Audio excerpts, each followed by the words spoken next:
I'm just taking it in for a second. It was 5:30 in the morning, Pacific time in Los Angeles, California, in the United States, where I live. And I was sleeping, as you should be, at 5:30 in the morning. The phone rang, and it was my boss. And I was confused as to why he was calling me so early, because I wasn't going to be on the radio until 7 o'clock that evening. And he said nothing else except, "Turn on your television." As I walked down the hall, my stomach felt queasy. What was I about to see? When I turned on the television, I saw a plane stuck in a huge skyscraper in New York City. And then I saw another hit a second tower. And I saw things coming out of the building. And when I looked very, very closely, I noticed those weren't things. They were people. They were people jumping from these towers, the Twin Towers. The date was 9/11. The first thing I thought was, despite the shock and horror which was before my eyes on a Thursday morning, was I felt terrible for those people who had been in so much pain. They ended their lives. And then in the hours to come, the phone calls that the families and friends would receive that would forever change their lives. But then I said something.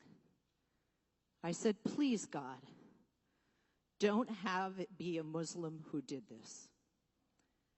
Now, those of you looking at me and those of you who don't know me, you're probably wondering why a 5'2" white chick from Los Angeles, California, who has a Jewish father and a Christian mother, would ever say such a thing, would ever think such a thing. Why would I care, right? Well, for that, I need to take you back. I'm from Boston, Massachusetts originally.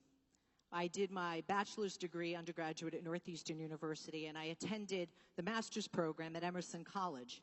And I very much wanted to work in radio and television. And when I got out of college, Boston has so many colleges and universities, were not enough jobs to go around for the number of people graduating, including me. So I was lucky enough because I found a man who believed in me and said, "If you move to Miami, Florida, I've got a job for you." So I packed up my car and I moved 1,836 miles away from my family and my friends and what I had known as home to Miami. I was in the elevator in Miami because I'm going to date myself just a bit, but at the pool, they were filming a television show that was very famous in the United States many years ago called Miami Vice. Had anybody ever heard of that show here? Anybody at all? All the Americans and Canadians and Europeans. So there were going to be 2 movie stars at the pool. And my roommate and I are like, "Let's go downstairs to the pool and see movie stars." So I got on the elevator on the 5th floor where I live, and the elevator went down to pee quickly to the pool level, I was hoping, and then it stopped on 2, and I'm thinking, who dares to interrupt my voyage to Hollywood? And at 2, the doors opened, and there I saw, dare I say, a man with the most beautiful eyes I had ever seen in my life. That man and I became friends. I saw him around the apartment building. We became friends. And I assumed, because I was living in Miami, Florida, that he was Hispanic and he was Cuban. But he told me that he was Muslim. Muslim? Muslim. That means that he believes in Islam, the religion of Islam. He practices Islam. I know some Muslims. Yeah. Well, there was Ibi, who I went to college with in Jordan, and Muhammad, who was from the Emirates in college, and that girl who lived down the hall and wore that thing on her head who was from Iran. Yeah, I know some Muslims. 3. You see, because at that time of my life, like most Americans, I not only didn't know many Muslims, I knew nothing about Islam. Oh, let me correct that. I am ashamed to say I was extremely ignorant about the religion of Islam. See, I apologize in advance, but at that time, like most Americans, I believed about Islam that it was a religion that was for countries really far away from mine and where I lived. It was a religion of very primitive people who lived in the desert, rode camels. Every man had 4 wives. Women were extremely oppressed. Honor killings were a weekly practice as well as child marriages. There was nothing positive about this religion and therefore about the people. As a feminist, this bothered me. I was certain that every woman who's Muslim and every woman who covered herself, whether it was Shaval Kameez with a burqa, a hijab, was oppressed and was being forced to do so. And as a feminist, this bothered me. So Americans had a mindset about Islam, and I, as an American, I shared in that prejudice, those negative stereotypes, those false stereotypes, and the ignorance. Let me tell you why I think, and I'm not making excuses for it, but why I think many Americans feel that way, or at least felt that way. For decades, the United States has been an extremely close and strong ally to Israel, giving billions of dollars and weapons. They are our allies. And then Americans learn that Israelis, good. Israelis, Jewish, Israeli, allies. Allies and Jewish, good. Palestinians, not our allies. Muslims, Islam, bad. You follow me? And although it's not true and not a nice way of thinking, it is the way and was the way of much of American thinking. But that was all about to change for me. Because that friend I had made with the beautiful eyes, he asked me if I'd like to meet his family. And I said, sure. I could add a few more Muslims to the list of those I knew.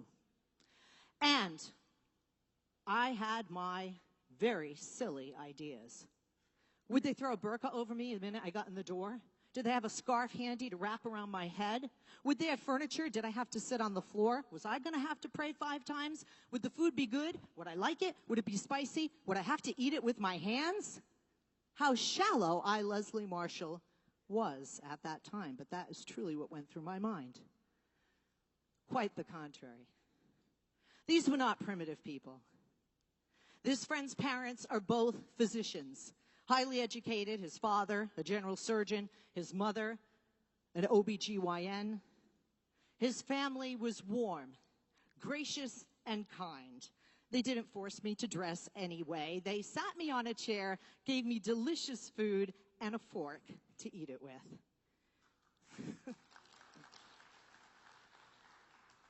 They were not trying to impress their religion on me. They were warm and gracious, as hosts should be when somebody comes into your home. I changed my mind about Muslims that day. Maybe I needed to rethink my mind on Islam. But before I tell you about my education on Islam, I'd like to point out that that friend has been my husband for 21 years.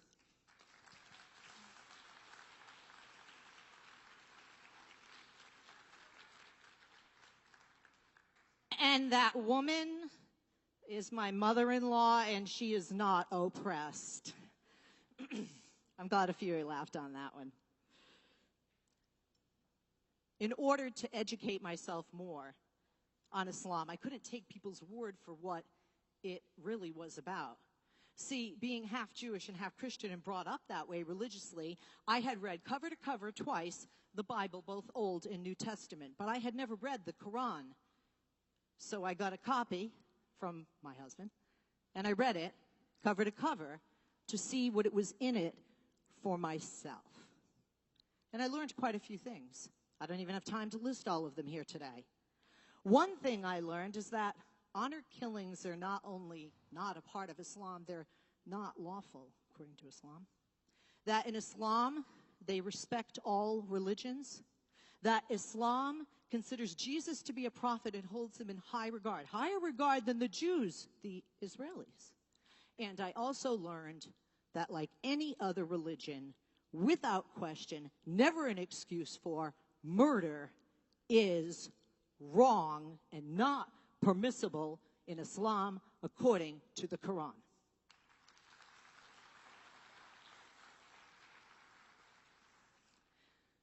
My education on Islam and on Muslims stretched out and branched out into various countries. So I became even more educated in this regard personally. In 1996, I went to Israel. Being half Jewish, my father being Jewish, I was curious. And I must say, much like when I read the Quran and saw it with my own eyes for myself, I saw with my own eyes oppressed people, Palestinian people, who were truly oppressed. And I was shocked to see a wall that was similar in fashion to a ghetto during the Holocaust that my Polish ancestors were forced to stand behind. And I was ashamed of my Jewish side for that. While I was there, I traveled to Egypt. It was the year after the Luxor massacre. And there were people that said to me, "Don't tell them you're American, tell them you're Canadian." And I said, "Why? They hate Americans. Don't you know about the Luxor massacre?" I'm like, "Yeah, that was a tour bus of people from various countries. Don't tell them you're American." I get in the car at Cairo, nighttime, nice cool breeze to break up the heat of the day, driving. The taxi driver goes, "Where are you from?" I'm like, "The EU, Canada." And he said, "Oh, I thought you were American. Too bad. I was going to ask you about Bill Clinton and Monica Lewinsky." They didn't hate Americans.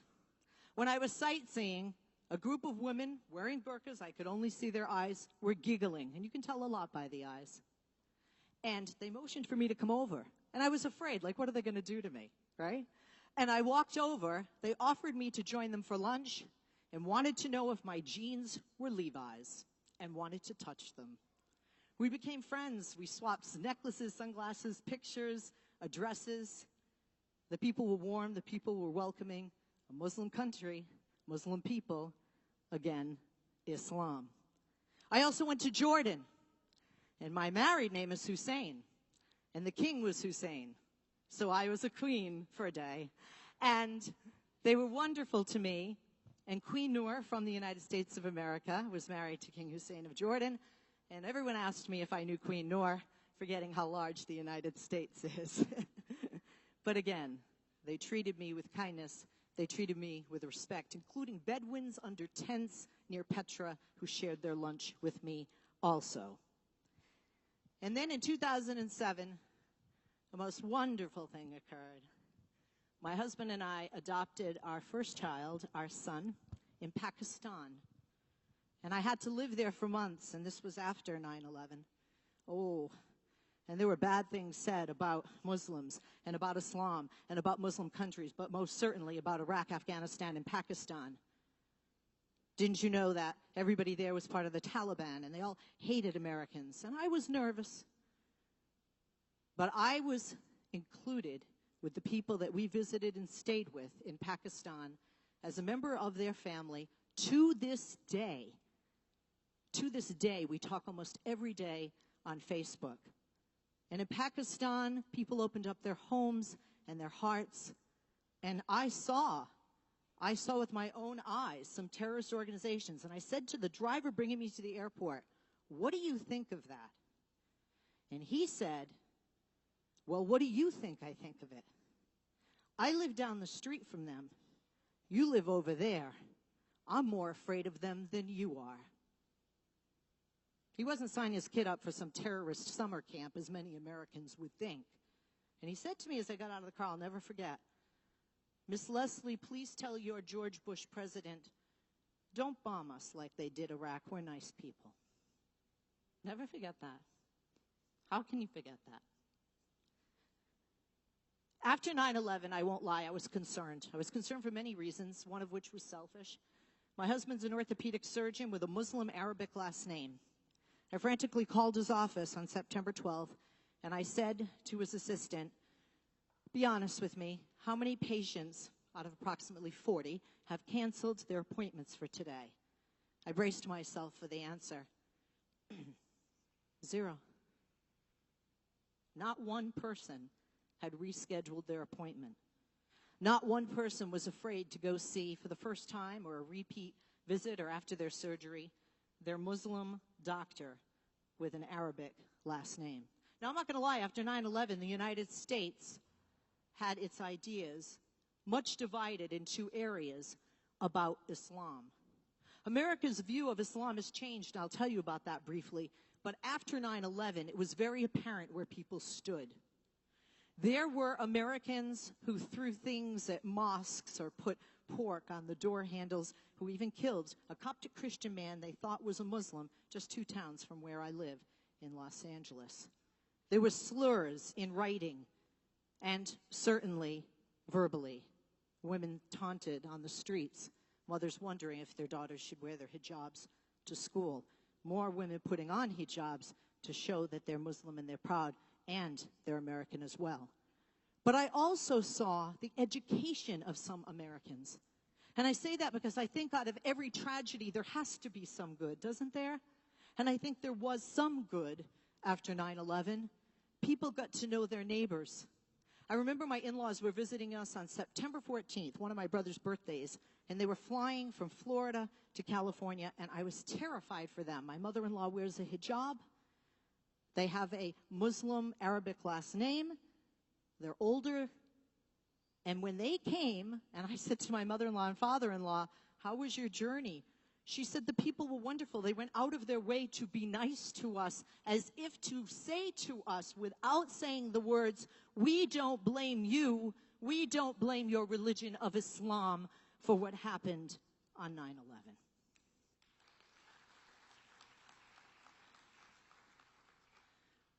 Now, unfortunately, the world has been the victims of many terrorism acts since 9/11. While I was flying here, there was an act of terrorism on the Champs-Élysées in Paris. And of course, we all know just last week in Egypt at a Coptic Christian church. In the United States, I'm a member of the media, as you know, and in the United States, a lot of people rely on the media for their information. And unfortunately, I'm sure you've heard the phrase fake news, there's a lot of information that may not be accurate or that may be very one-sided. And people are watching this, and people are reading this, and people are listening to this. And that can be extremely dangerous. And I'll tell you why. Because there are some realities that not only America, but a lot of the Western world don't know. And I'm going to share some with you because I'm in the media, so you can believe everything I say, right? Just joking. 1, the overwhelming majority of victims of ISIS, Al-Qaeda, or any other terrorist organization worldwide, hands down, numbers don't even match up, are Muslims. Not Americans or Christian. Muslims. Mostly non-American Muslims. And then there are heroes. Would you like to hear about some heroes in the Muslim community who practice and believe in Islam and show a religion of peace? A lot of people don't hear about stories when there were the attacks in Paris. In a Jewish deli, a Muslim man led 14 people down a back stairwell and saved their lives, all of them Jewish, he Muslim, and I think one French paper and one French television outlet covered that. In Orlando, Florida, after the shooting, the terrorist attack there was a Muslim Marine who ran into the nightclub while the shooter was still inside to pull bodies out so they would not get shot. In San Bernardino, California, where there was a terrorist attack by a man and his wife, a physician who had actually been trained and had been in the military, an Iranian Muslim, told the authorities, put on his riot gear with his medical bag, walked into the building while the terrorists were shooting people and was treating people. You don't hear about that. And last week in Egypt, there were numerous Muslims who helped the Coptic Christians in their community to safety, gave them CPR, first aid, transported them to get them medical attention. In November, it was a tough day for me as a liberal Democrat. But we got a new president in the United States of America. You might have heard about it. His name is Donald J. Trump. And at the time of his campaigning, he had a lot of things to say about Islam. He had a lot of things to say about Muslims, and a lot of rhetoric that was extremely divisive, hurtful, and I feel quite un-American. He talked about registries. He talked about bans, banning a religion. They wanted to do that in the Netherlands. Thank God that guy didn't get elected. But in the United States of America, this rhetoric just boiled up and fanned those flames of hatred, much like after 9/11. Do you know that Donald Trump proposed a travel ban that I and many others call a Muslim ban? And fortunately, good prevailed when half a dozen federal judges in the United States said, that is unconstitutional, Mr. President. You can't do it. But our president in my country, who knows I don't fancy him because he sees my negative tweets about him, is quite the narcissist, as you've heard. And President Trump was not going to give up. So they gave a second, revised, newer and improved version of the Muslim ban. And guess what? Another set of federal judges knocked it down and said, that's unconstitutional, Mr. Trump. I'm sorry. No can do. You do not pass go. 51%, just over half of Americans, do not approve of the Muslim ban, the travel ban. And if you look at those polls and break down the numbers, it's even a higher number depending on how the questions are posed. America is divided. There's good and there's bad. And it's divided, I wouldn't say nearly in half. There are still some who have bad, what is America's view of Islam? Some have bad ideas of Islam. Some still view some of the uglier sides that Americans and those in the Western world are very uncomfortable with, that is not part of the religion and I don't find in the Quran, such as child marriages or honor killings, and certainly murder and terrorism, because there are still some Americans that think that anyone who's a Muslim, you are a terrorist or you're a terrorist in the training, and certainly you're training your kids to be. But I want to tell you about some of the good, too, in that division. I want to show you some of the change that's occurred since 9/11. We have 2 elected congressmen currently in the United States Congress in the United States that are Muslim. 2, and that's in a post-9/11 world. President Barack Hussein Obama was elected, a man who had lived in a Muslim country. Obviously, he's not our president now. There was a women's march that was organized by a Muslim woman who wears a hijab, and over 5 million men and women worldwide listened and responded to her rallying cry. In Times Square, there were thousands of people that showed up for "Today I Am a Muslim." And the head of the ADL, the Anti-Defamation League, who was Jewish, said when President Donald Trump talked about imposing and having a Muslim registry, which would mean anybody who was Muslim would have to register. Talk about prejudice and unconstitutional in the United States. Do you know what he said? A Jewish man, head of the ADL. If you have a Muslim registry, I will register as a Muslim. This is the head of the ADL, a Jewish man. And then on Twitter, and then on Facebook, and then all over, and then my Jewish cousin at dinner. If they have a registry, I'm registering as a Muslim. I just want you to know. Tell your husband. This became a movement, and I'm seeing that in my country. But let's go beyond the people and let's go to the polls, shall we? There was a poll recently, just a couple of months ago, as to how warm people felt in America about Islam. 48%. Now, I know you think that's not very good, but 3 years ago, it was 10% lower. In 3 years, it has increased to 48%, and that's warm, feeling warm and fuzzy about Islam.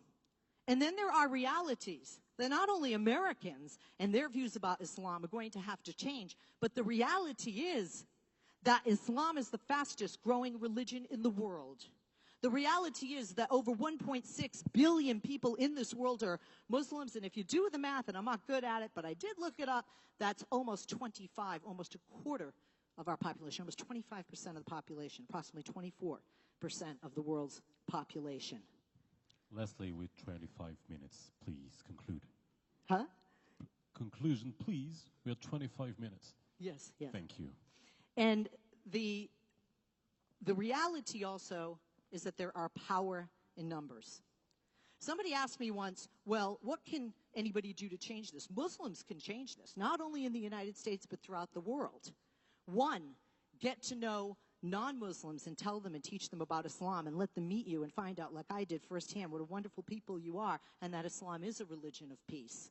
Two, get involved with your schools, run for office, have a carnival in your mosque parking lot, invite people into the mosque so they can see, well, that person may worship differently or believe in something different than I, but we're pretty much the same. And by the way, that's something I noticed in traveling the world. People are pretty much the same. We all have lousy traffic. We all complain about the weather. We all want a safer life for our future, and we all want a better future for our children.